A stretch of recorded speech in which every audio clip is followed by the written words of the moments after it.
ಡೆಲ್ಲಿಯಲ್ಲಿ ಇವತ್ತು ಅಖಿಲ ಭಾರತ ಕಾಂಗ್ರೆಸ್ ಪಕ್ಷದ ಕಚೇರಿ ನೂತನವಾಗಿ ಏನು ಕಟ್ಟಿದ್ದಾರೆ ಅದರ ಉದ್ಘಾಟನೆ ಇದೆ. ಮಾನ್ಯ ಮುಖ್ಯಮಂತ್ರಿಗಳು ಮತ್ತು ಅಧ್ಯಕ್ಷರನ್ನ ಆಹ್ವಾನ ಮಾಡಿದ್ದಾರೆ. ಅದಕ್ಕಾಗಿ ಅವರು ಹೋಗಿದ್ದಾರೆ.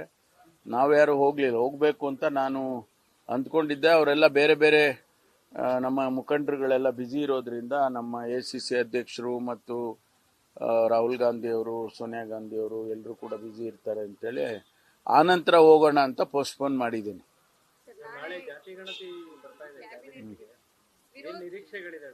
ಗೊತ್ತಿಲ್ಲ, ಅದನ್ನ ಸಂಪುಟದಲ್ಲೇ ಆ ಕವರ್ ಓಪನ್ ಮಾಡಬೇಕು, ಸೀಲ್ಡ್ ಕವರ್ ಅನ್ನ ಓಪನ್ ಮಾಡಬೇಕು. ಅದಕ್ಕೆ ಮುಂಚೆ ಎಲ್ಲೂ ಯಾರು ಓಪನ್ ಮಾಡಬಾರ್ದು. ಒಂದು ವೇಳೆ ಓಪನ್ ಮಾಡಿದ್ರೆ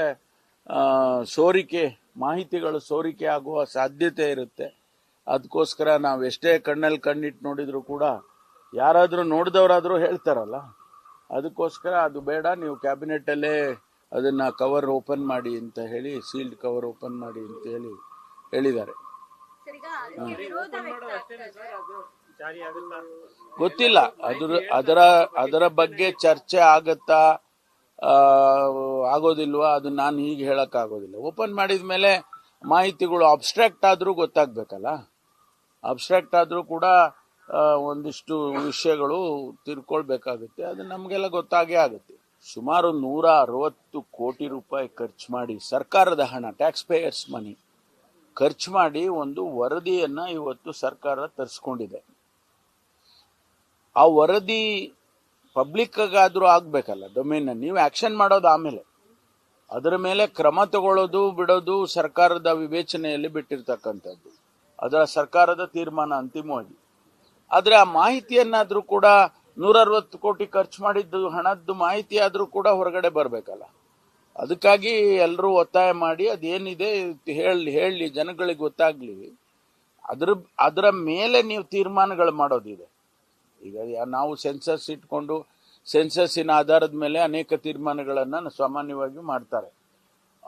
ಈ ವರದಿಯಲ್ಲಿ, ಜಾತಿ ಜನಗಣತಿ ವರದಿಯಲ್ಲಿ ಬರುವಂತಹದ್ದು ಮಾಹಿತಿಯಿಂದ ಏನಾದ್ರೂ ತೀರ್ಮಾನಗಳು ಮಾಡೋದು, ಅದು ಸರ್ಕಾರದಲ್ಲಿ ತೀರ್ಮಾನ ಆಗುತ್ತೆ. ಆದ್ರೆ ಮಾಹಿತಿನೇ ಈಗ ನಾವು ಮಾಡ್ತಾ ಇರೋದೇನು ಅಂದ್ರೆ ಮಾಹಿತಿಯನ್ನ ಹೊರಗಡೆ ತರುವಂತದ್ದು. ತೀರ್ಮಾನಗಳು ಬೇರೆ ಬೇರೆ ರೀತಿಯಲ್ಲಿ ಆಗ್ಬೇಕಾದದ್ದು ಮುಂದಿನ ದಿನದಲ್ಲಿ.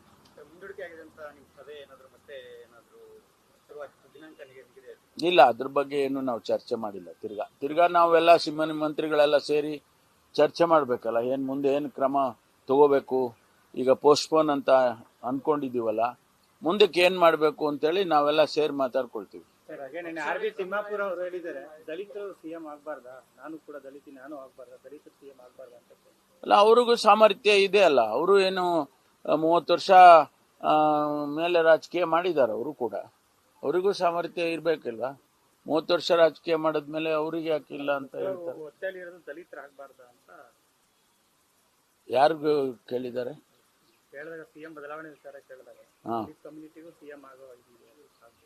ಈಗ ಬದಲಾವಣೆ ವಿಚಾರ ಯಾರು ಕೂಡ ಮಾತಾಡಬಾರದು ಅಂತ ಹೇಳಿ ನಮಗೆ ನಮ್ಮ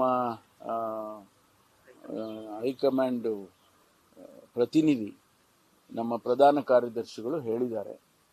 ಅದರಿಂದ ಅದ್ರ ಬಗ್ಗೆ ಎಲ್ಲ ಸ್ವಲ್ಪ ಕಡಿಮೆ ಮಾತಾಡ್ತೀವಿ ನಾವು. ಸಮುದಾಯದ ಸಭೆಗಳನ್ನ ಪಕ್ಷವೇ ಆಯೋಜನೆ ಮಾಡುತ್ತೆ ಅನ್ನುವಂಥದ್ದನ್ನು ಕೂಡ ಮಾಡ್ಲಿ, ಯಾರು ಬೇಡ ಅಂತ. ನಮಗೆ ನಮ್ಮ ಸಮಸ್ಯೆ ಬಗೆಹರಿಬೇಕಪ್ಪ. ಪಕ್ಷನೇ ಮಾಡ್ಲಿ. ಈಗ ನಾವು ಪಕ್ಷ ಅಂದ್ರೆ ನಾವಲ್ವಾ, ಪಕ್ಷನೇ ಬೇರೆ ಇದೆಯಾ? ನಾವೇ ಪಕ್ಷ, ನಾವಿದ್ರೆ ಪಕ್ಷ. ನಾವು ಯಾರಿದ್ದೀವಲ್ಲ, ನಾವು ಜನಸಮುದಾಯ ಕಟ್ಟಿರೋ ಪಕ್ಷ ಅಲ್ವಾ ಕಾಂಗ್ರೆಸ್ ಪಕ್ಷ. ಇಟ್ಸ್ ಆಂದೋಲನ. ಕಾಂಗ್ರೆಸ್ ಪಕ್ಷನೇ ಒಂದು ಆಂದೋಲನ.